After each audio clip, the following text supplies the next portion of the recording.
Frères et sœurs, la paix de Dieu soit avec vous. Je salue tous amis, auditeurs qui ont écouté nous après-midi. Nous disons bienvenue à la Bible nous parle. Nous espérons que le programme ça va une bénédiction pour vous et que vous va aider nous à évangéliser aussi. Lorsque vous va partager, vous va subscribe et que vous va liker. Donc, c'est la seule façon même pour évangéliser. Alors, si que, par exemple, vous attendez des programmes ça, ou pas distribuer et ou pas évangéliser, à faire les autres connaître l'importance du programme ça, c'est comme si on a dit que ce semence là tombé sur le rocher et que il n'est pas produit fruit. Donc, c'est le travail de tout un chacun, parce que lorsque bon Dieu était sur terre, il était par nous chaque en mission pour nous aller évangéliser partout le monde. Afin que quiconque croit en lui n'a pas péri, parce que là où évangéliser ou aider le travail à avancer et vous faire un colossal job, un colossal travail, lorsque par exemple on distribue le programme pour faire les autres connaître l'importance de ce programme. Parce que nous devons connaître la Bible, nous devons étudier la Bible et lorsque la Bible nous parle directement, il faut que nous sachions de quoi il s'agit. Donc la Bible nous parle, c'est un programme monté à l'issue de ce travail pour vous faire comprendre directement ce que la Bible a réellement dit. Pardon. Le sujet de cet après-midi, c'est la foi. La foi. Si par exemple que je pose cette question à beaucoup de personnes, quelle réponse aurais-je? La foi est une ferme assurance des choses qu'on espère et une démonstration de celles qu'on ne voit pas. En effet, la foi est vraiment une ferme assurance des choses qu'on espère. Mais pour avoir cette assurance des choses qu'on espère, premièrement, il faut savoir quelle chose que vous espérez. Deuxièmement, vous devez savoir d'où provient, d'où cette chose va venir. Donc, c'est la raison pour laquelle nous allons vous montrer que la foi n'est pas seulement une ferme assurance des choses qu'on espère et une démonstration de celles qu'on ne voit pas. Donc, nous allons regarder, si vous avez la Bible en main, nous allons toucher quelques points pour savoir d'où vient la foi, comment trouvons-nous la foi et l'importance de la foi.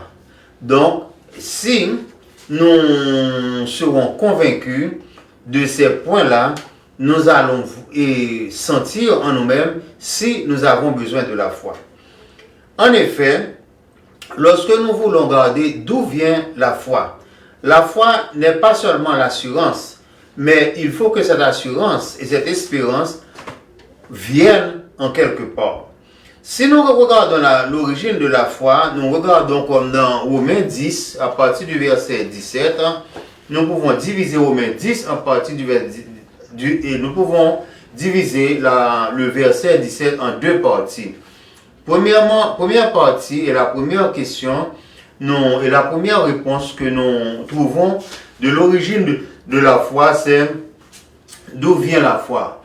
Ensuite, la Bible nous dit, la foi vient de ce qu'on entend. Je vais lire le verset pour voir, alors vous allez comprendre. La foi vient de ce qu'on entend, et ce qu'on entend vient de la parole de Dieu. Donc là, nous allons discuter ces deux versets, et nous allons détacher ces deux parties. Parce qu'il y a une partie qu'on doit porter un peu plus d'accentuation dessus. Donc, nous voyons que la foi vient de ce qu'on entend. La foi vient de ce qu'on entend, c'est-à-dire que on peut avoir la foi de n'importe quelle chose. Parce qu'il y a des personnes qui se croient en lui-même. Il y a des personnes qui se croient en elles-mêmes. Mais la Bible dit, et malheur à l'homme qui se confie à l'homme, et nous ne devons pas nous mettre confiance en nous-mêmes parce que nous sommes hommes. Même si c'est nous-mêmes, nous savons que nous n'allons pas nous tromper, mais nous sommes hommes. Parce qu'il y a des circonstances qui se présentent et que nous ne pouvons pas tenir parole. Donc la Bible est vraie en cette partie. La foi vient de ce qu'on entend. Mais pour avoir cette foi, on doit connaître Dieu. On doit mettre notre confiance en Dieu parce que c'est en lui que nous pouvons mettre notre espoir et il ne va pas nous en rendre déçus. Donc voilà que la foi vient de ce qu'on entend. Et d'où vient ce que nous entendons? La foi vient de ce qu'on entend et lorsque nous lisons notre Bible. Parce que la Bible, c'est le chemin qui nous donne qui nous permet de nous justifier, de nous sanctifier et de nous purifier. Alors c'est avec seule la Bible que nous pouvons trouver le chemin vers la vie éternelle. Donc, nous devons, si nous cherchons la vie éternelle, et nous savons que c'est Jésus-Christ, lui seul, qui était mort pour nous, pour le monde. Donc, si nous voulons avoir la vie éternelle, nous devons mettre foi en notre Seigneur Jésus-Christ. Donc, pour avoir foi en notre Seigneur Jésus-Christ, nous ne voyons pas notre Seigneur Jésus-Christ. Nous savons que Jésus-Christ est existé par la foi. Et nous devons mettre notre foi en lui en lisant notre parole, en lisant sa parole. Par exemple, si nous voulons être médecin, nous allons étudier des choses médicales, des boucs, et des livres, et tous les articles, et aller dans une école et qui enseigne des choses en rapport avec la médecine. Mais si que nous lisons le livre de médecine, nous n'allons pas tout à fait comprendre si nous ne mettons pas en pratique les choses que nous apprenons. Donc, nous voyons que dans la Bible, c'est le chemin qui conduit à la vie éternelle. Nous devons nous conscientiser et nous devons nous mettre à étudier la Bible et à mettre foi de ce que nous lisons. Donc, nous parvenir à être sauvés. Donc, la Bible dit que, Romains 10, verset 17, la foi vient de ce qu'on entend. Et ce qu'on entend vient de la parole de Dieu. Donc, oui, ce qu'on entend vient de la parole de Dieu. En ouvrant ces parenthèses, je trouve que personne ne pourra pas comprendre certaines personnes ne peuvent pas comprendre tout ce que la parole de Dieu le dit. Par exemple, lorsque nous prenons l'unique Éthiopien qui était sur la route de Jérusalem, alors qu'il lisait dans Ésaïe. Donc, Isaïe, il lisait qu'on avait conduit Jésus comme un agneau, comme on conduisait un agneau à la boucherie, il était mort pour le péché. Mais il ne pouvait pas comprendre tout ce que dit, parce que, je vais vous dire pourquoi il ne pouvait pas comprendre. C'est parce que nous avons besoin de quelqu'un qui a plus de foi que nous, qui peut nous conduire à la vie éternelle. C'est la raison pour laquelle, lorsque le riche de la Bible, le riche Lazare était mort, il avait demandé à Abraham d'envoyer quelqu'un du lieu où il était pour aller parler à ses frères. Donc, lorsque vous avez quelqu'un qui peut vous guider et vous enseigner, donc vous pouvez comprendre facilement la Bible. C'est le travail de notre Seigneur Jésus-Christ. Lorsqu'il était sur la terre, il enseignait. Il enseignait les disciples, il enseignait les apôtres et il les a laissés pour nous aider à comprendre ce que nous devons lire, ce que nous lisons dans la Bible. Parce que il dit que dans Acte 8, verset 40, nous voyons que Philippe se joignait à l'unique Éthiopien pour lui expliquer exactement ce qu'il venait de lire dans la Bible. Donc, nous avons toujours besoin des pasteurs, des diacres et des personnes qui peuvent nous guider dans la Bible. Parce que la Bible, c'est un livre, il y a beaucoup de personnes qui disent que la Bible, c'est un livre difficile à comprendre. Mais la Bible n'est pas un livre difficile à comprendre. Il faut lire la Bible, il faut balancer les Écritures et vérifier les Écritures. Parce que ce n'est pas tout ce qu'on voit dans la Bible qu'on a l'idée spontanée. Par exemple, lorsque la Bible nous parle de la parole de notre Seigneur, que la parole de la Bible est une eau intarissable qui jaillit jusque dans la vie éternelle. Donc, si vous ne comprenez pas, vous allez comprendre que c'est l'eau qui est l'H2O et la boisson naturelle qui va jaillir jusque dans la vie éternelle. Mais d'où, par quel conduit je peux dire que ça va monter au ciel? Non, Jésus-Christ parle directement de la parole de la Bible, qui est une eau intarissable. Parce que, rappelez-vous bien, lorsque la femme samaritaine était venue prendre et chercher de l'eau, c'est exactement ce qu'elle pensait, que Jésus allait lui donner une eau qu'elle pourrait avoir auprès de sa maison ou chez elle, afin qu'elle ne pourra pas venir à marcher tant de distance pour aller prendre de l'eau. Donc, nous avons besoin de quelqu'un qui est bien initié dans la Bible et qui comprend très bien les Écritures pour nous guider. Donc, comme Abraham avait dit que le riche Lazare, il avait sur la terre, et Moïse, il avait les prophètes, donc qui les écoutent. Et en plus que Moïse et les prophètes, et nous avons des pasteurs tout, nous avons la Bible. La Bible, c'est dans la Bible que nous trouvons tous les renseignements de Dieu. C'est par la Bible que Dieu nous parle. Et que l'Esprit, le Saint-Esprit, l'Esprit de vérité, il dit, qui nous conduira dans toute la vérité, alors qu'il nous instruira et qui nous aidera à comprendre la Bible.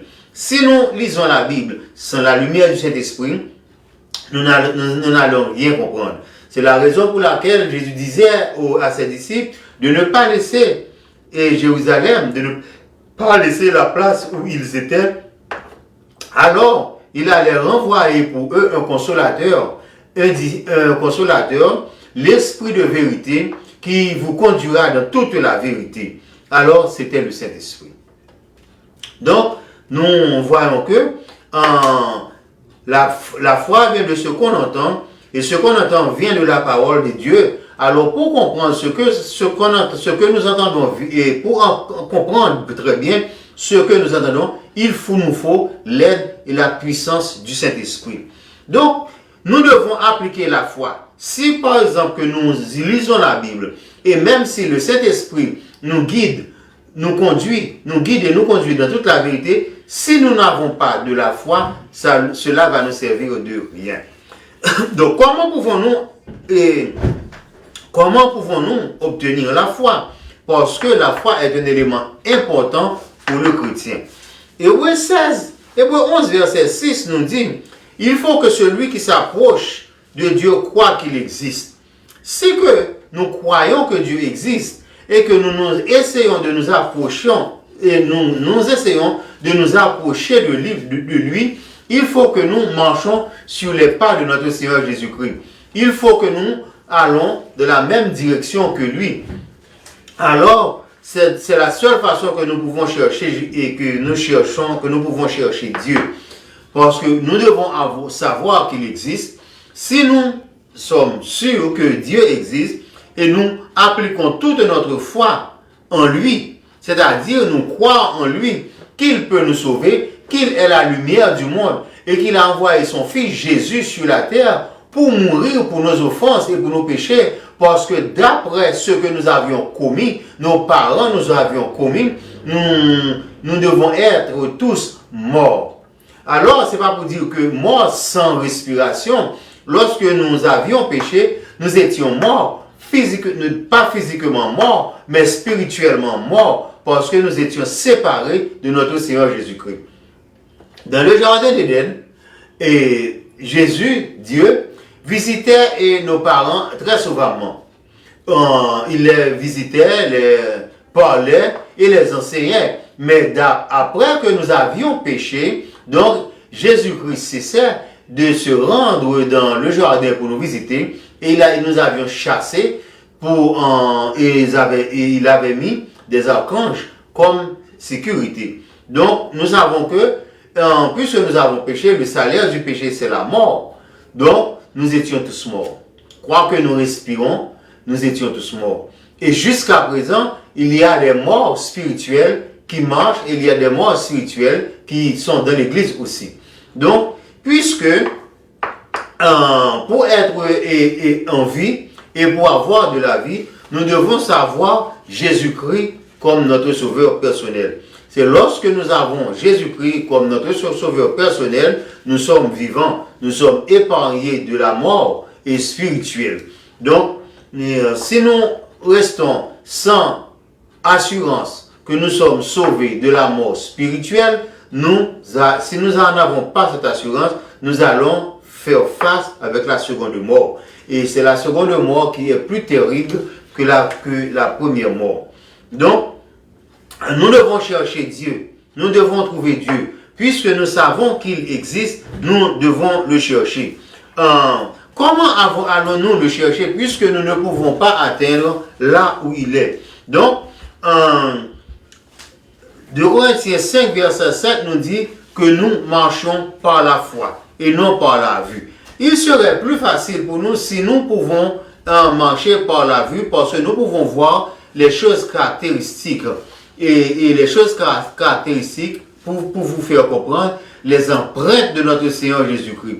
Mais puisque nous ne pouvons pas marcher vers la vue, et si nous marchons vers la vue vraiment, il y a trop de choses sur notre chemin pour nous rendre distraits. Alors, nous devons le chercher par la foi. C'est en tâtonnant que nous pouvons arriver à voir Jésus. Donc, 2 Corinthiens 5, verset 7, il dit que nous marchons par la foi et non par la vue. Je vais vous expliquer comment prendre un exemple pour vous faire comprendre comment que nous marchons par la foi. Par exemple, l'aveugle qui ne voit pas et qui marche. Donc, qui va dans certains endroits où il veut, il va à l'aide de bâton. Donc, il connaît le chemin, mais il ne voit pas et les obstacles sur sa route. Donc, c'est pour la raison qu'il a un bâton, qu'il dirige avec le bâton, il cherche avec le bâton les obstacles qui sont sur sa route. Donc, il sait qu'il va arriver par la foi, qu'il marche, donc il sait qu'il va arriver donc avec le bâton qui est le guide contre les embûches sur son chemin. Donc, c'est là qu'il marche, qu'il va arriver à sa destination par la foi. Donc, c'est tout comme pour le chrétien. Nous sommes aveugles spirituellement, mais avec l'aide du Saint-Esprit qui peut nous ouvrir les yeux, et la Bible qui est notre boussole, donc nous savons que Dieu existe et qu'il est le numérateur de nos cœurs. Donc, nous savons que nous irons que nous sommes en bon train, que nous sommes sur le chemin du salut. Donc, c'est là et nous savons que nous arriverons quand même. Donc, c'est là que marcher par la foi. Donc, puisque Jésus dit dans Jérémie 29, verset 13, « Si vous me cherchez, vous me trouvez. » Alors, lorsque par exemple nous avons les yeux fermés, nous marchons comme l'aveugle, cherchant Jésus, nous arrivons quand même à le trouver sur la voie. Et il est bon temps de serviteur pour ne pas nous laisser trébucher sur notre voie. Alors, il dit que si vous me cherchez, vous me trouverez. Mais à condition si vous me cherchez de tout votre cœur. Parce qu'il y a des personnes qui cherchent Jésus, mais qui ne cherchent pas Jésus avec tout son cœur. Comment chercher Jésus avec tout son cœur?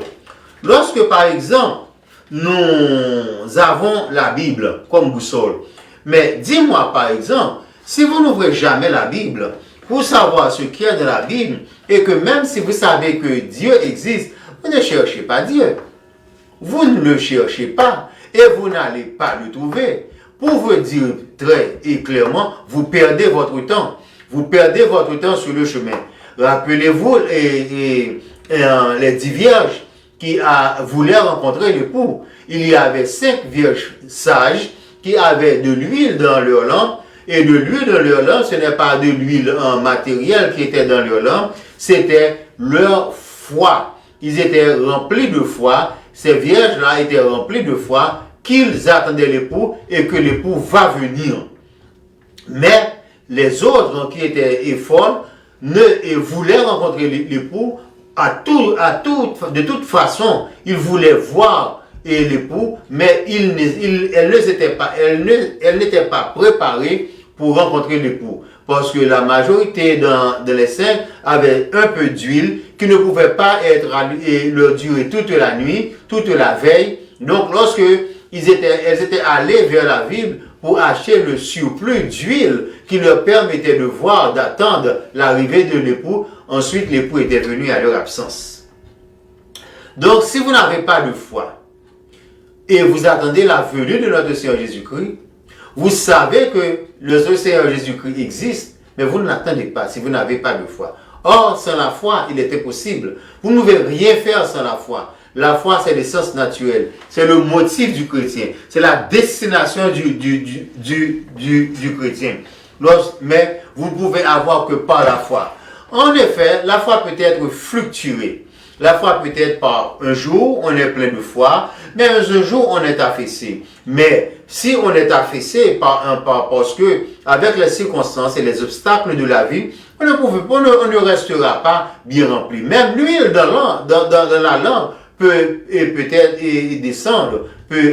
Si vous usez la lampe, là, ça peut descendre. Mais comme si par exemple, c'est de la même façon, si vous avez de la foi, même si vous avez la foi en Dieu, ça peut augmenter, ça peut décroître. Donc, la foi en Dieu, nous savons que nous devons savoir lorsque notre foi descend. C'est de la même façon, lorsque vous souffrez de maladie de diabète, vous devez savoir lorsque votre sucre monte ou votre sucre descend. Si vous souffrez de l'hypertension, par exemple, vous devez savoir quand votre tension monte, quand votre tension descend, vous allez sentir quelque chose qui vous fait parfois des maux de tête, des coups raides, par exemple, on ne peut pas virer, une palpitation du cœur, vous devez savoir. C'est ainsi que le chrétien qui surveille sur sa foi doit savoir quand sa foi augmente et quand sa foi diminue. Lorsque sa foi augmente, on donne plus de louange à Dieu, on remercie Dieu parce que on est rempli de joie. Lorsque la foi du chrétien augmente, est pleine de force, on se réjouit, on est toujours content. Parfois on chante, mais on chante un chant qu'on ne même pas se rendre compte que vous chantez.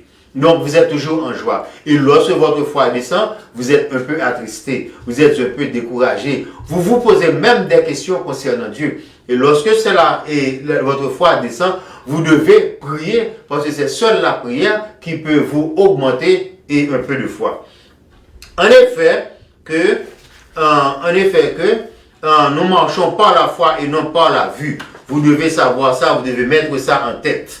Donc, et si nous cherchons Dieu, nous allons le trouver, et si nous le cherchons de tout notre cœur. Donc, puisque ce qui est la garantie de notre foi, c'est lorsque Dieu lui-même nous dit dans Matthieu 21 à partir du verset 22, tout ce que nous demandons par la foi, tout ce que nous demandons par la foi, par la prière, et que nous le recevons. Ça, c'est une garantie exceptionnelle. C'est comme un encouragement pour nous. Donc ça nous encourage à prier. Et nous devons savoir que nous ne sommes pas seuls. Et quand que nous avons notre Seigneur Jésus-Christ qui est toujours avec nous, même si nous ne le voyons pas, parce qu'il est là avec nous en esprit et en vérité.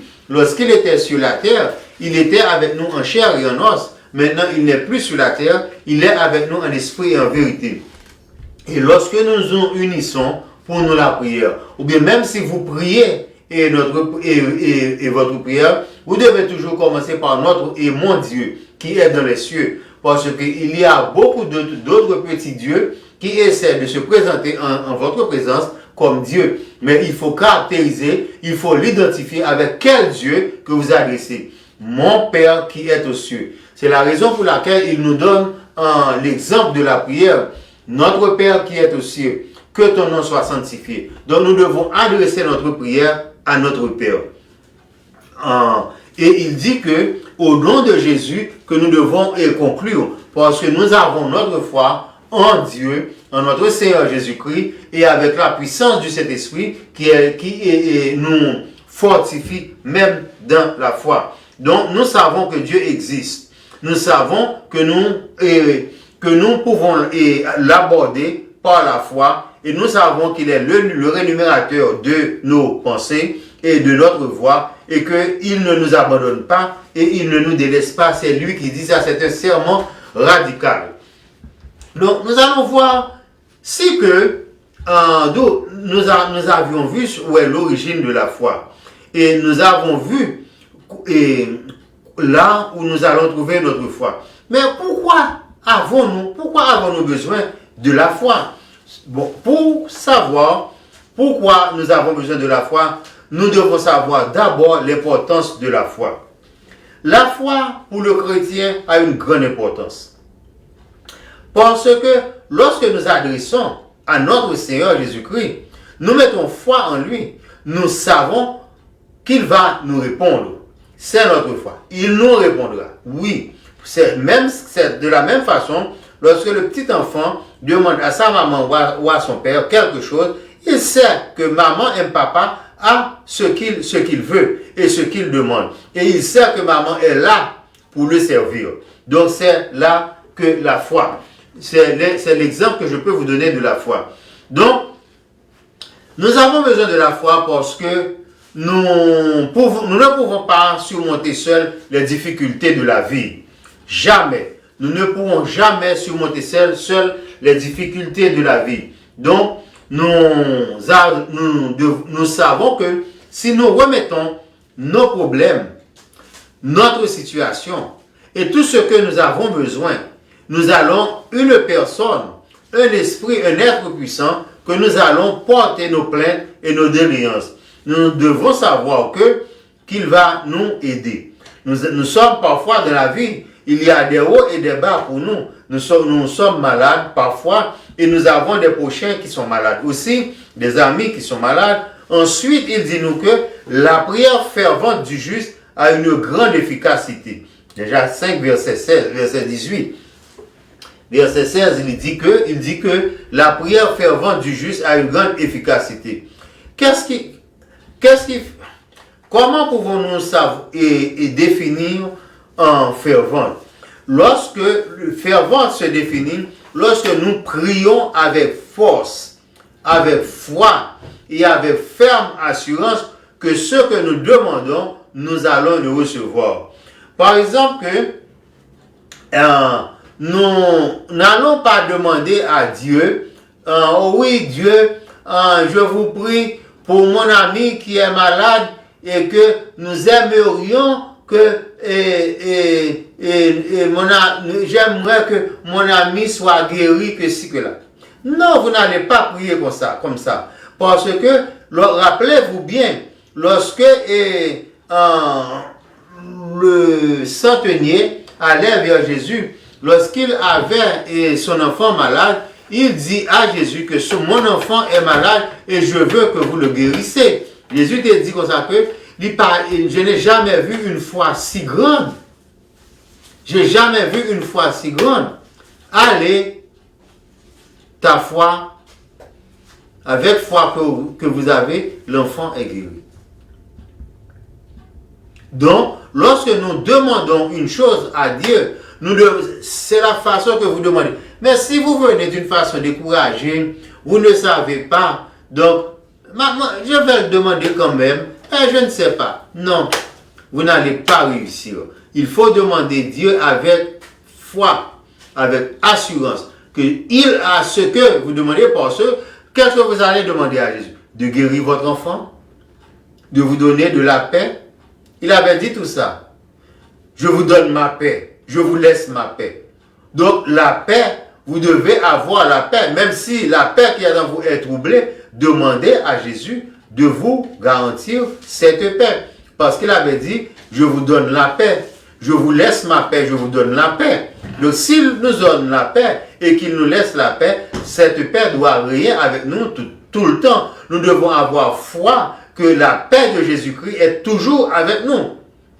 Donc, il se peut que Satan peut vous emmerder parfois pour vous faire perdre la grâce, parce que vous êtes le bois sèche, le bois sec. Mais si Dieu qui est le bois vert, Satan avait persécuté, ne demandez pas comment sera-t-il pour vous. Donc, vous devez avoir conservé votre paix, la paix en Jésus que Jésus vous donne. Si Dieu vous donne la paix, cette paix doit demeurer et doit rester. Et vous devez avoir la foi que cette paix vous reste et vous êtes héritier de cette paix.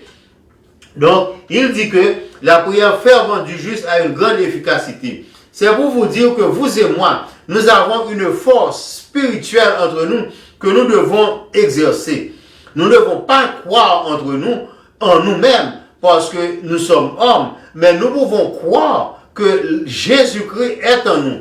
La même chose que Jésus-Christ faisait, nous pouvons le faire aussi. Nous pouvons faire ces choses-là. Donc, si nous croyons en Dieu et nous avons confiance en Dieu, Dieu est en nous et nous sommes en Dieu et nous sommes dans la possibilité de faire tout ce que Jésus avait fait. Par exemple, il dit que celui qui amène un pécheur égaré sauvera sa vie de la mort. Parce que, rappelez-vous bien qu'il avait dit, et si nous croyons en lui, nous ferons des choses plus grandes que ça. En effet, je peux vous dire que nous pouvons faire des choses aussi grandes que notre Seigneur Jésus-Christ. Parce que Jésus-Christ avait fait de grandes choses aussi. Par exemple, il ressuscitait Lazare, qui était déjà mort. Donc, Lazare était mort, il ressuscitait Lazare, mais Lazare vivait sur la terre après sa résurrection, mais il était mort quand même. Donc, nous allons vous prouver que ce que Jésus-Christ disait est vrai, et que si nous croyons en lui, nous allons faire des choses plus grandes que ça. En effet, nous croyons en Jésus-Christ. Il dit que, de Jacques 5, verset 20, celui qui amène un pécheur égaré le sauvera sa vie de la mort. En effet, c'est une chose très très grande que nous pouvons faire nous-mêmes dans le nom de notre Seigneur Jésus-Christ, pas par nous-mêmes, mais dans le nom de notre Seigneur Jésus-Christ. C'est-à-dire que nous allons prendre cette personne, sauver cette personne de la seconde mort. Parce que nous sauvons cette personne de la mort spirituelle et que nous allons la sauver encore de la mort éternelle. Donc c'est une chose très très grande que nous allons faire, que nous faisons lorsque nous prions pour une personne. Lorsqu'il dit la prière du juste a une grande efficacité, si la prière du juste a une grande efficacité et que vous-même, vous devez savoir que vous êtes juste, et si vous sentez que vous n'êtes pas juste, vous pouvez demander à notre Seigneur Jésus-Christ de vous sanctifier. Parce que c'est lui seul qui peut vous sanctifier. Il dit que même si vos péchés sont rouges comme la cramoisine, et si vous venez à lui-même pour chercher de la sanctification, ça sera plus blanc que la neige. Donc, cherchez à vous sanctifier pour être juste, parce que vous allez faire un travail extraordinaire. La prière du juste sauve le croyant, et la prière de la foi sauvera le malade. Toujours dans Jacques 5, verset 15. Vous pouvez vérifier ça pour voir tout ce que vous pouvez faire avec la foi que vous avez. La foi que vous avez en notre Seigneur Jésus-Christ, vous pouvez épargner, vous pouvez sauver une personne de la mort physique, de la mort spirituelle. Si vous sauvez cette personne de la mort spirituelle, Dieu fera de la mort physique. Donc, vous pouvez sauver cette personne de la mort physique aussi, de la mort spirituelle et de la mort éternelle. Donc, et si cette personne est malade, la prière de la foi que vous avez en Dieu sauvera le malade. Donc, les disciples qui avaient témoin de toutes ces choses, parce que Jésus-Christ les expliquait l'importance de la foi, l'importance de la foi en Dieu. Donc, les disciples qui avaient vu toutes ces choses-là qu'on peut faire avec la foi, on peut déplacer des montagnes et avec la foi, ce n'est pas des montagnes physiques, la masse de terre qui est sur la terre, mais des montagnes de péché qui est en face de vous. Parce que le péché est une montagne extrême qui vous empêche de voir la gloire de Dieu, la vie éternelle, et qui vous empêche de voir même votre frère qui est en face de vous. Donc, il dit que si vous demandez à Dieu de vous aider et de vous éclaircir, d'augmenter votre foi, comme les disciples avaient demandé à Dieu, avaient demandé à Jésus, dans Luc 17, verset 5, quand il avait vu tout ce qu'on peut faire lorsqu'on a de la foi en Dieu. Donc, ils avaient demandé à Dieu, eh bien, augmentez-nous la foi. Puisque si c'est très important, augmentez-nous la foi. Jésus-Christ lui avait dit, si vous avez la foi comme un grain de sénévé, et cela vous suffit, ensuite, vous pouvez vous-même vous augmenter la foi en lisant la Bible. Parce que tout ce dont tu as besoin, tout ce que le chrétien a besoin est dans la Bible. Il y a la foi, il y a l'espérance, la charité, et la Bible contient tout, même les choses physiques, même les choses spirituelles, tout ce qu'on peut faire. On peut sauver un malade, vous pouvez vous sauver vous-même, vous pouvez sauver votre frère. Ensuite, pour faire cela, on n'a pas besoin d'être tout près de la personne. Parce que Jésus est le premier qui avait inventé la communication online. Parce que par la prière, nous pouvons lui atteindre là où il est. Notre frère qui est en Haïti et qui souffre et qui est malade. Notre frère qui est en France. Notre frère qui est en Afrique. Notre frère qui souffre partout dans le monde. Qui est en France, qui souffre et qui est malade. Nous pouvons prier pour lui. Nous n'avons pas besoin d'être présents parce que nous dépêchons quelqu'un qui est très important et qui est partout, qui est en ici, qui est partout le monde, aux États-Unis, en Haïti, en Afrique, et au Canada, partout, et qui peut être présent dans un instant. Un docteur va faire une opération chirurgicale. On peut demander à notre Seigneur Jésus-Christ de le guider, de l'aider et d'être présent, parce que le docteur peut toucher les outils, mais c'est Dieu qui peut commander. On peut prier et on peut faire tout ça par la prière. La prière est très importante dans la vie du chrétien. Sans la prière, on ne peut pas avoir la foi. Et sans la foi, la prière ne va pas plus loin. Donc, les disciples avaient vu que tout cela, ils étaient témoins de ce que Jésus-Christ pouvait faire. Parce que lorsque Jésus-Christ pouvait faire quelque chose, il ne le faisait pas de par lui-même. Il demandait à son Père de lui assister et de l'aider. Parce que si Jésus-Christ, qui était auprès du Père, priait très souvent, pourquoi, à plus forte raison, nous ne prions pas nous-mêmes? Et c'est par la prière que nous pouvons faire des miracles, c'est par la prière que nous pouvons faire des prodiges, et c'est par la prière que nous pouvons chasser Satan, et c'est par la prière que nous pouvons faire toutes choses. La prière, c'est la clé qui ouvre toutes les portes. Et si vous savez que vous allez prier, vous devez savoir la foi en Dieu, que vous priez Dieu, et que vous allez recevoir des réponses favorables à vos demandes. Donc, si vous n'avez pas, si vous avez peu de foi, ou vous n'avez pas de foi du tout, vous pouvez demander à votre Seigneur, à notre Seigneur, à Jésus-Christ et à Dieu de vous faire une opération spirituelle et de vous aider à acquérir de la foi. Et si vous avez peu de foi, il est le seul qui peut vous aider à augmenter votre foi. Il peut vous aider, et même si vous n'avez pas de foi, il peut implanter la foi en vous-même. Il peut vous aider à grandir la foi, et il peut vous aider à faire des prodiges et des miracles par la foi. Parce que tout se fait par la foi, c'est comme on fait une opération avec le laser. So, la foi est le laser du chrétien. Donc, nous voyons que la foi est importante. Jésus dit que, dans Jean 14, verset 12, celui qui croit en moi fera aussi les œuvres, non seulement fera les œuvres que je fais, mais aussi fera des choses plus grandes que ça. Donc, c'est une force que nous avons lorsque nous avons de la foi. Lorsque nous avons la foi, ça peut aller bien loin et ça peut vous guider, ça peut vous faire atteindre des places dans le monde, des places que vous ne pouvez jamais penser que vous allez atteindre. Et vous pouvez avoir des places auprès des autorités qui peuvent voir en vous une lumière. Parce que le Seigneur Jésus qui est en vous, qui peut vous éclairer dans la vérité, il voit en vous la vérité et ils seront attirés par vous. Vous n'avez pas besoin d'aller chercher, mais eux-mêmes, ils viendront à vous.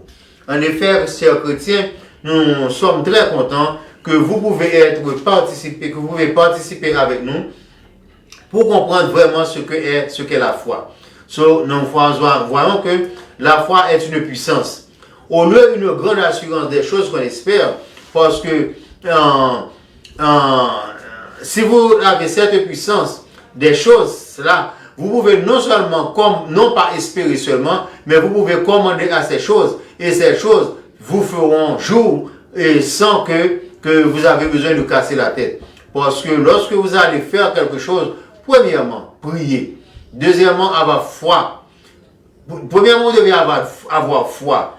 Vous allez, ok, je vais prier, j'ai la foi que je vais trouver une réponse favorable. Alors je vais prier à mon Seigneur de m'accorder cette chose. Alors je sais que je vais le recevoir par la foi. Et que nous espérons que vous ferez vous-même agir votre foi. Parce que si vous avez de la foi, vous ne ferez pas agir votre foi, cette foi n'allez pas progresser. Parce que c'est comme si vous avez un outil, vous serrez l'outil, ensuite la houille et la terre l'atteint, l'outil ne peut pas fonctionner plus. Donc, je vous invite, frères et sœurs, à toujours visiter notre site, à toujours parler à d'autres amis, parce que nous savons que ce programme va l'intéresser. Faire connaître, c'est la seule façon que vous pouvez évangéliser le monde. Lorsque vous pouvez nous envoyer des suggestions, des commentaires, et nous allons essayer de comprendre. Parce que du choc des idées jaillit